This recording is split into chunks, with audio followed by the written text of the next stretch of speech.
Evo, poštovani pratitelji, jedan vrlo zanimljiv video. U pitanju je kamp prikolica. Znači, došlo mi je nešto na ideju, pošto me je to potaklo gledajući video od Žarka Hrgića, samo što je Žarko Hrgić zapuštio svoju kamp prikolicu. Znači, računajući sad i gledajući koliko hejtera ima na YouTube-u kojima radi vrlo dobro kanal i koji bi mogli da učestvuju naravno u prikupljanju sredstava za kupovinu kamp prikolice koja bi se mogla srediti za ljude koji nemaju gdje da žive, a kojima je potreban krov nad glavom.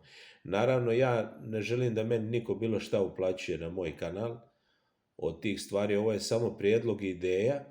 Ja bi kao majstor mogao da je sredim, da je uredim, da stavim unutra tapacire, da sredim kuhinju i sve unutra da sredim da to bude cakum pakum, a oni koji žele mogu donirati jednostavno iz svog budžeta i da se kupi kamp prikolica od vlasnika koji prodaje i da se takva kamp prikolica uredi, sredi i da se pomogne ljudima koji nemaju krova nad glavom.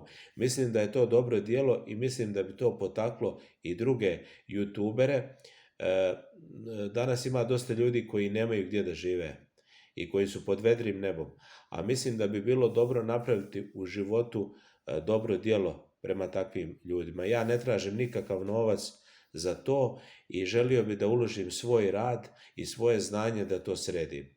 Pa sam htio u ovom malom live-u da čujem vaša mišljenja i šta vi mislite o tome, kakva su vaša viđenja i da li bi takva stvar mogla da koristi ljudima, nebitno u Hrvatskoj, u Bosni ili na drugom mjestu gdje ljudi jednostavno žive, a ima ih dosta koji žive pod vedrim nebom i koji žive pod mostovima i koji nemaju krova nad glavom.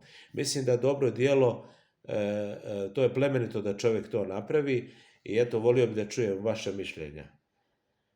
I eto, udarite like na kanal, ostavite vaše komentare i pretplatite se na kanal Bend Mimo.